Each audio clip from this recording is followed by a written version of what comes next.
Thank you for joining us in Season 2 of the REALigionPodcast, where a rabbi and a reverend walk into a podcast and talk real about religion.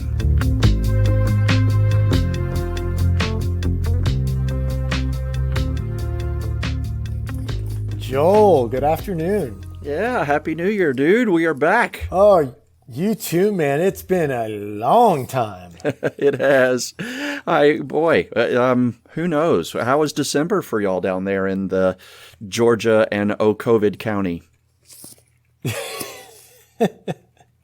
I see what you did there. It feels like 2 years ago already. I don't know. It was good. It was a warm Christmas. I think it was like 70 degrees that day. It was crazy. But, as you know, Hanukkah was earlier in December, so that passed a while ago. But the month of December was fine. I actually took a 2-week vacation that just ended today. So some of that was just spent at home reading and being with my son and things like that. And what about you? Well, I was not on Christmas Eve, right? So we had Advent, and then Christmas Eve, and then the Sunday after Christmas, and then the first Sunday of the New Year, January 2nd. So I did take some time off in there and between the first Sunday of Christmas and the second Sunday of Christmas. But I had 3 things to do: plan for worship and write a sermon and something else. So it was like half days for 4 days or 5 days in a row. But it's New Year and new season, and looking forward. Today we get to wrap up and finish Season 2 and introduce Season 3. And wonder what, if we have any other time in there, what the Christian-Jewish version of holidays did, what it felt like this year for our congregations and for us.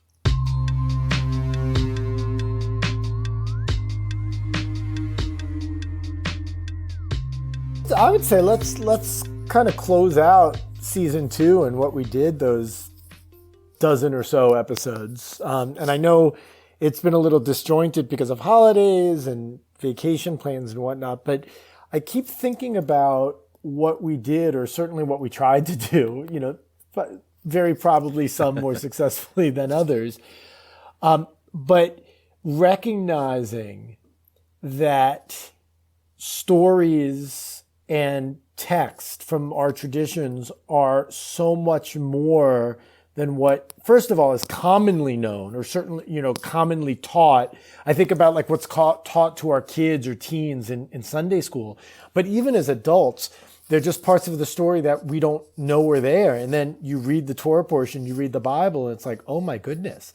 And so like one that we didn't cover, because there's, as we both know, many of them, everybody knows the story of Noah's Ark, right? I mean, you don't, of course, I don't literally mean everybody, but one doesn't need to be religious or practicing to know the story of Noah's Ark. And you could ask most people what the story is, and they'd get like the first 80% right. And then they would totally forget about the end where, Noah's now on dry land after 40 days and gets rip-roaringly drunk and possibly has sex with his children because he's so traumatized. Even though we didn't cover that story, I think what we did do is bring attention to the fact that there are texts in our traditions that require some serious grappling, especially if we're not going to go the easy way out, which is, in my opinion, somewhat of a fundamentalist way of, well, this is what it says, that's what it means, that's it. And so for me, both as a Jew and also as the host of this podcast, or co-host of this podcast, it is just kind of bringing attention to that subtlety and the need of attention that those stories deserve. Yeah, thanks. I've been trying to figure out that same thing. Like, how have you and I, in all these tough texts we've been talking about, holy cow, like I now that you say that, I remember the daughters come in and uncover dad, right? Right? Like, yikes. But that is not in the children's Bibles that we pass around. And by the way, nor should it be. Right, I'm not suggesting it should be, but yeah. I have this class that I'm teaching. It's called Grandmothers, what my grandmothers taught me, and it's the genealogy of Jesus. And one of the Gospels includes some women, and it includes Tamar and Rahab and Ruth. And these women have some interesting backstories. So I'm sitting with these much older women, and we're talking about Ruth, where she goes and lays down beside Boaz and uncovers his, quote, feet. And I have to explain to them, by the way, when it says feet, it doesn't mean foot. Yeah, exactly. and they're like, what do you mean? And I'm like, well, that is translators trying to keep you from squirming too much. She obviously took his pants off. And they're like, oh, no, that's not what it says. But how do you help somebody with a tough text like that realize, okay, don't take it literally, right? Don't just read it. It says it, therefore I have to believe it. Don't ignore it. Like, well, if it says that, it can't be right, and throw it out. And don't walk around it. Like, there's got to be a way to cover the text and understand the history and the context and the authors and the time period and all that, and to take it seriously, not take it literally, and look for some nugget of truth about who God is and what God's doing in this world and what God wants from us. And the only other thing I'll add, which for me is really important, is, and I don't know who first said this quote or who it's attributed to, but the idea of, we don't read things as they are, we read things as we are. And so when we grapple with these difficult texts and create or find truth, what you just said, or different interpretations, inevitably we can't help but put our own persona on top of those. And that's just an important thing to recognize, I think.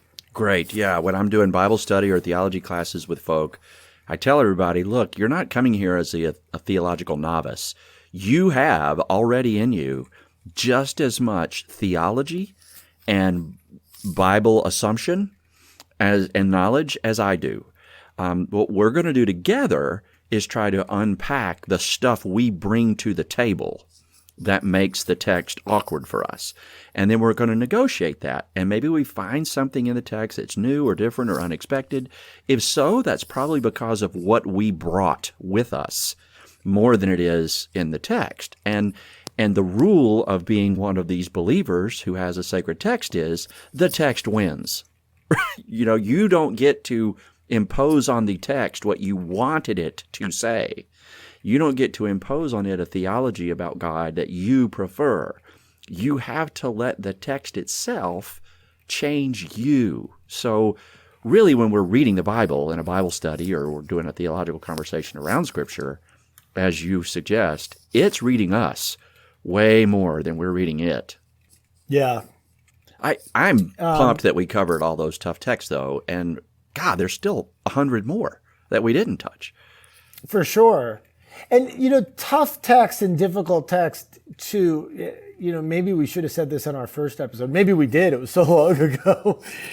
That doesn't mean they shouldn't be in the Bible, or that they're not difficult in the same way, I have a difficulty I'm dealing with, and I wish that difficulty wasn't there.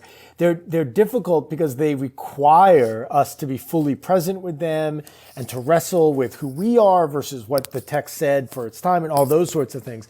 But they're not, they're not blemishes necessarily. It's not like I wish they weren't there. Some of them I wish they weren't there, but as a whole, certainly in Judaism, the beauty of the existence of these sorts of texts is that it then requires the wrestling. And we talked about how, wrestling with God as the namesake of Israel. And so it requires that kind of immersion and getting into the muck of it.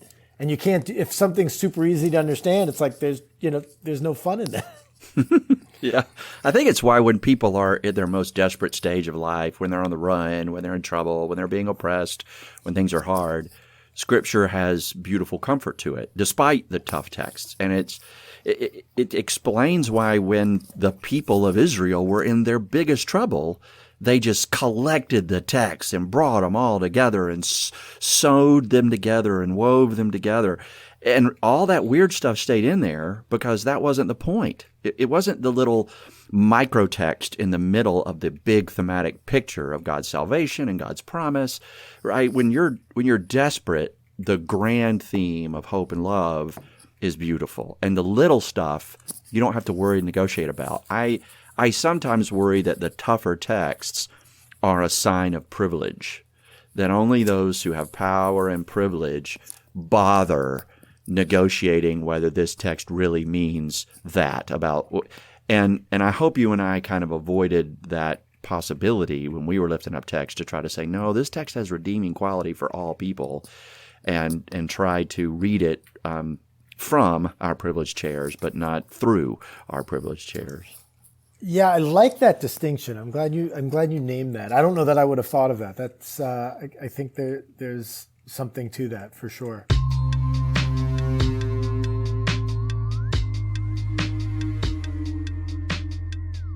So what's next? Well, Hanukkah and Christmas. I guess you've seen the certain politicians think there's a war on Christmas, man. And they go around now saying Merry Christmas with a grumpy face. Is it obnoxious if I say Jesus Christ to that? Because it probably is. That is offensive, actually, isn't it? That's I hilarious. apologize. But man, it pisses me off. And it doesn't piss me off as a Jew. It pisses me off as a person. Because I know it pisses you off and you are Christian. If you're saying it in a way that has force and power and anger and vengeance, you miss the point. And those words are basically breaking the third commandment to me. Well, and there's a lot to say. And, you and I could do almost a 2-hour kind of webinar. I mean, it would be fun to do something like this on, the intersectionality of religion and secularism in that, Christmas is an American holiday. And to an extent, I do celebrate Christmas. And I will argue that I do celebrate Christmas. I just don't celebrate it as a Christian. And I'm not saying that tongue in cheek, by the way. I'm being completely serious. Sure. I celebrate it as many Jews do by having Chinese food and watching a movie. That's become a cultural tradition for many Jews on Christmas or Christmas Eve. It's unless it's on Friday, in which case I'm working because it's Shabbat, it's a vacation day. So in the same way that I celebrate July 4th, I celebrate Christmas.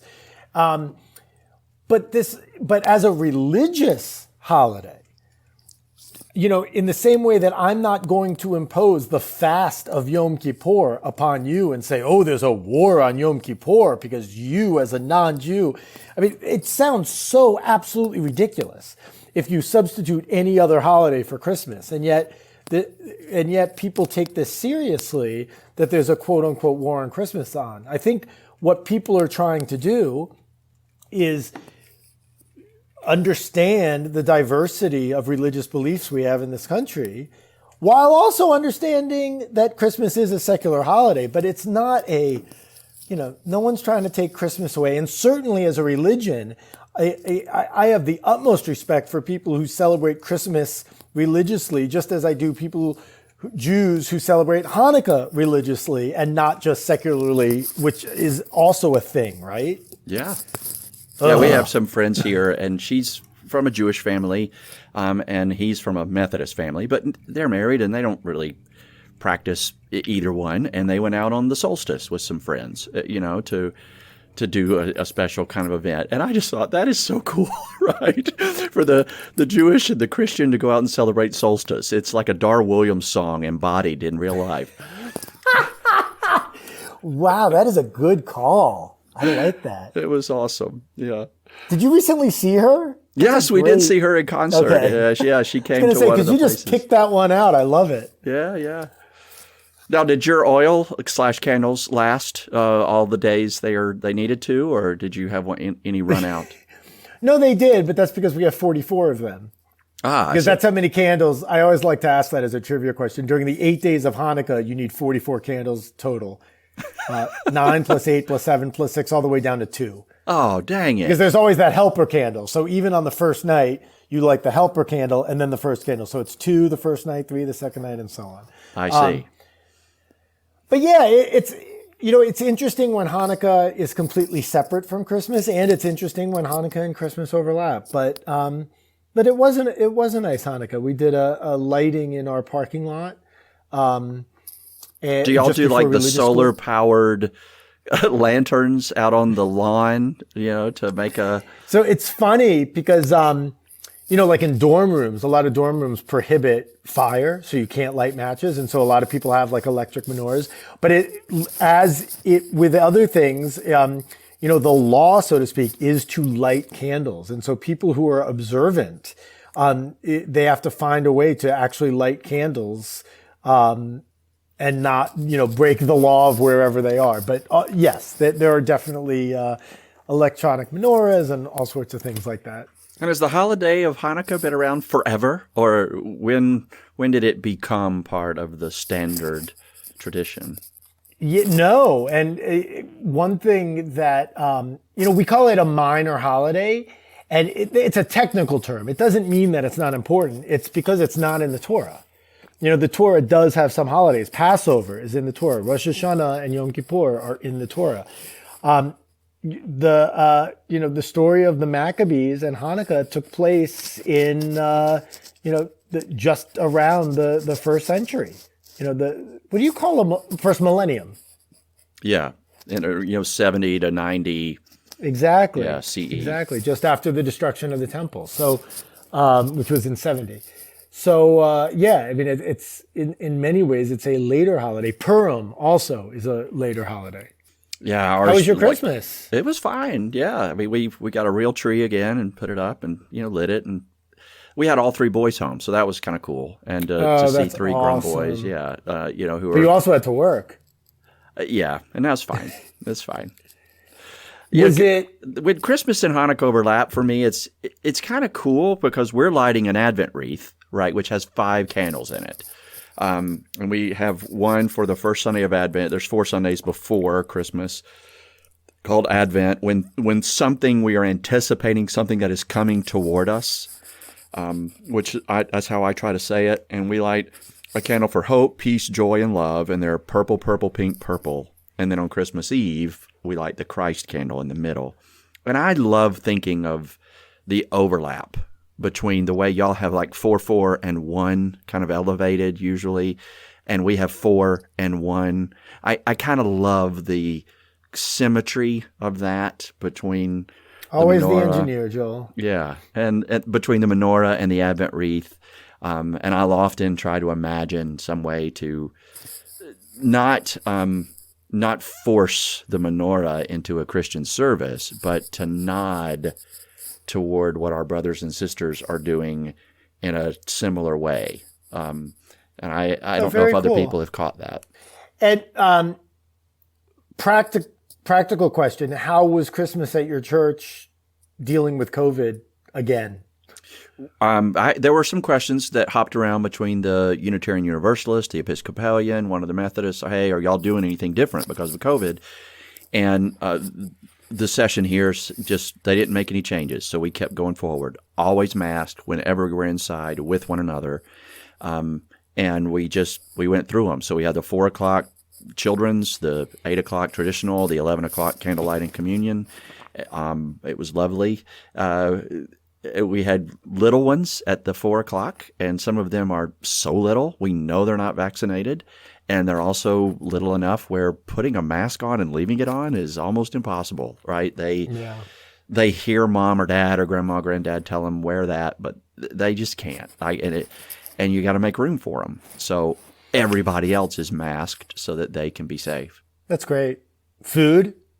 No, we didn't do food on Christmas Eve at all.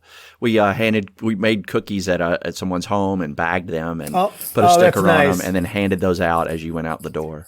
That's what we did. We probably talked about this, but on Rosh Hashanah, someone helped slice up apples and we gave them in a Ziploc bag. It's still not the same as the literal, I'll use a word for both of us, communion, communing with one another, different kind of communion but Yeah, I mean, it's a big thing that we are very much missing. Mm-hmm.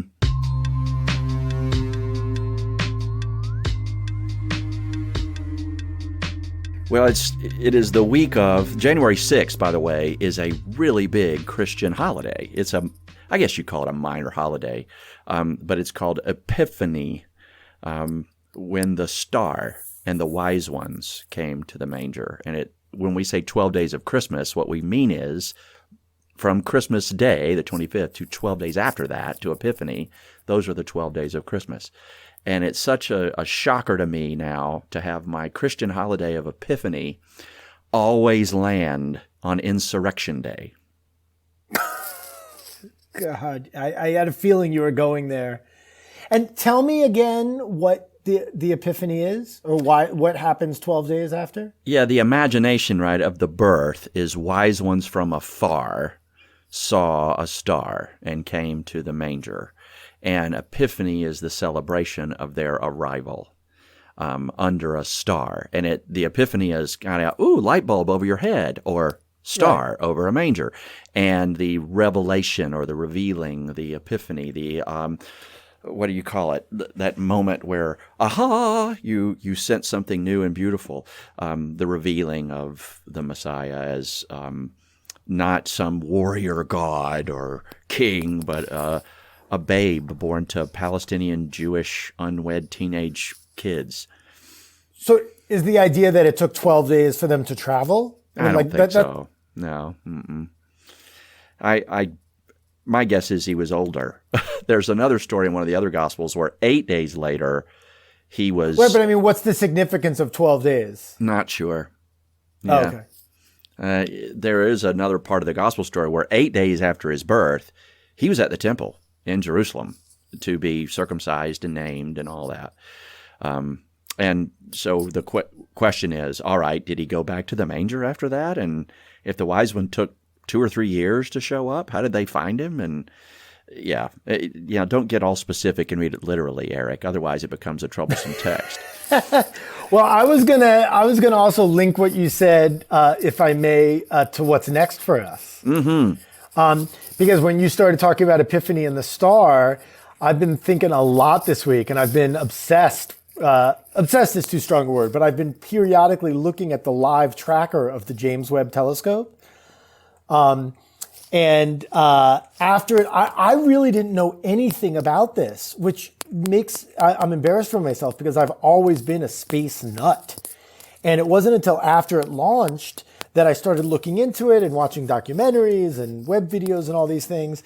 And just the idea that we have a man-made object that's going to be almost 1 million miles away from Earth and possibly peering into the literal beginnings of the universe has been very much on my mind this week. And, I don't know that we're going to talk about it right now, but there's, clearly theological overlap in that. Yeah. And, we were talking about what we're going to do next season. And so I was thinking of that. Yeah, well, let's point to that. So, the first season we introed ourselves and showed y'all kind of who we are and talked through some things. The last season we had tackled troublesome texts. In this third season, what Eric and I are imagining we'll do is we'll both bring one hot topic. And it can be from science or religion or politics or culture, who knows. But he'll bring one, I'll bring one, and we'll discuss those through our lenses and see what they do. And hopefully it keeps the topic before you fresh, and it's something that really relates to what's going on in the world and gives you a couple, at least, theological lenses on which to process whatever that is. So it could be the new telescope pointing to the ends of the earth and the January 6th Commission or something as we look at what's going on. And then the next week, who knows what it could be. Something that a preacher said way over there, and then two guys who got in a fight on Twitter calling each other anti-Semites. Who knows, right? But if y'all have ideas of what you want us to consider hot topics, continue to send us those emails at religionpodcast@gmail.com, and we'll look for those. And and I think the idea is very much to have things that are relevant, whether it's in the news or something we read, but something that's on our minds that week. Not 6 months ago, not 6 months from now, although that would be interesting. Or 2,000 years ago. Yeah.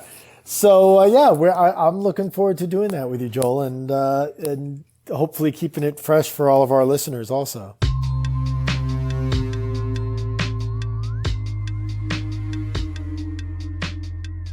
I think we're well over 2,000 downloads now.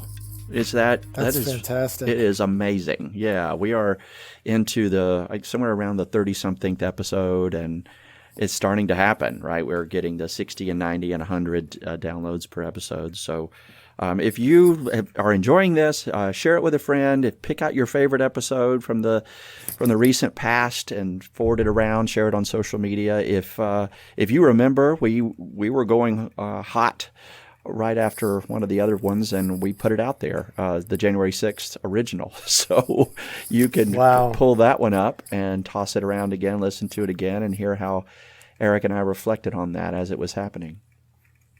Can you believe that was a year ago, speaking of reflecting? It feels like yesterday and 50 years ago at the same time. Correct.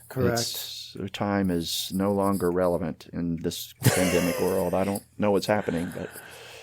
Yes.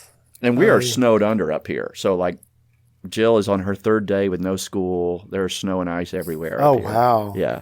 The roads are sanded and scraped and salted, but there's a lot of folk who still can't move around up here very well. Wowzers. Well, stay healthy, my friend. You too, buddy, and to all our religion fans out there, keep it real. And when are we starting? Did we decide? Let's make it public. I'm happy to start up next week and keep going from there. Let's start next week. Yay! Right, it'll be our New Year till Easter season. Maybe I'll still be thinking about the James Webb Telescope. Yeah, that's right. All right, take care, y'all. Thank you for joining us on the REALigionPodcast podcast today, where a rabbi and a reverend walk into a podcast and talk real about religion. I'm Reverend Joel Tolbert, and on behalf of Rabbi Eric Linder and all the REALigion fans out there, we thank you for being with us today and invite you to send us any feedback or suggestions or topic ideas to REALigionPodcast@gmail.com.